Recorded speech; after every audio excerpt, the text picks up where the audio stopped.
Well, I wanted to show a video of my story castle. Um, if you've never heard of it before, it's a machine that tells you stories for a quarter. Um, I bought this at a show a while ago. It didn't work, and my daughter seen it, and as soon as my daughter seen it, she like took over. So now it's in my daughter's room. I bought it for me, but I guess it's my daughter's now. But very weird. I have some scuffs on it. These should wipe off. This is just from latex paint from it. Me bringing it upstairs and whatever. But what you do is you put, obviously you feed it a quarter, and the reject is a frog's mouth. I don't know how that a little weird there. But inside this thing, it has, let me show you. By the way, this is the Story Castle by Telmed Incorporated. But inside this thing, it has two tape players, one for each side. And this came with 5 or 6 of these cartridges.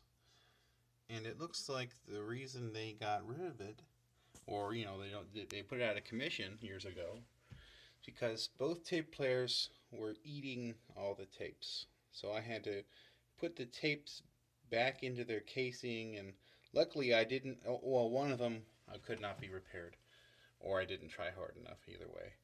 But without losing any audio quality, I got it. These are continuous loop tapes, and I looked up the players on these, and these players are, I think it was sometime in the 60s. It's like an earlier than the machine. Now, the machine was made in 1975, but the company never copyrighted it until 1977. It's kind of interesting. There was never a patent made until 1977. But well, let me go around front.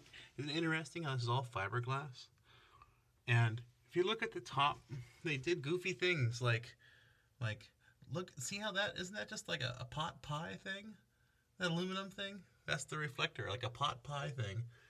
And then is that aluminum foil? Like fiberglass to like epoxy resin down to the fiberglass? It's just interesting. It's like, kind of cool. But here's the back sheet. Story Castle. Install flags, removing bottom nut from each flag. I don't have the flags. So at the dollar store we've seen them, whatever, American flags. But really cool finish. Look at this. Can you get any more metal flake in your clear coat? See if I can zoom in. It won't let me zoom in. But yeah, story. Let me zoom out. Here, I'm gonna hand the phone to my wife so I can stand next to this thing, just for reference. I mean, this thing's like 9 feet tall or something. There's the lights on the front. But I'm going to make it play. See, I didn't want to damage anything, so I kind of just had a wire sticking out. I never did put a button on it. But I'm going to touch these wires together to get started. And it's going to tell us a story.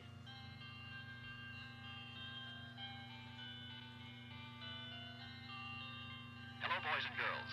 Today's story is called How People and Animals Became Friends. Many thousands of years ago, long before our civilization, people lived very much like animals. In fact, the animals in those days could take care of themselves far better than people and were much stronger. An ancient legend tells us that the animals could even talk and would frighten the weak little creatures called people.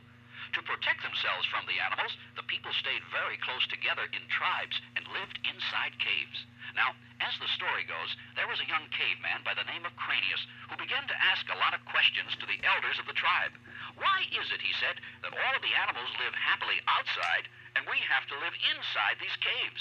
Well, said one of the elders, we do not have claws or big teeth to fight with, or wings to fly with, or fast legs to run with, or fur on our bodies to keep us warm.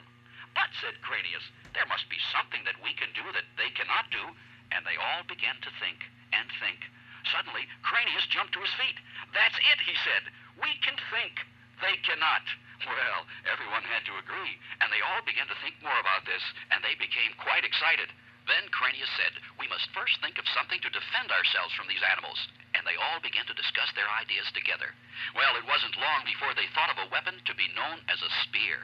It was a long pole with a pointed rock tied to the end of it, and it was very sharp. Well, when some of the meaner animals found out about this weapon the people had, they ran away and hid in the deep woods, away from the people. But, of course, many of the animals could not run away because they didn't know how to live in the deep woods. So they all got together and they decided to become friends with the people. Well, the chicken was the first to make a peace offering. A mother hen stepped forward and said, if you don't hurt me with your spear, I'll let you have all of my eggs when you're hungry. And if you don't hurt me, said the cow, I'll give you my milk every day. And if you don't hurt me, said the horse, I'll let you ride on my back and take you wherever you want to go. Then up stepped the dog. And if you don't hurt me, I'll warn you of any danger and be the best friend you ever had. And so it was, from that day on, that many of the animals and people became friends. But as for those other animals, they're still hiding in the deep woods. So be careful.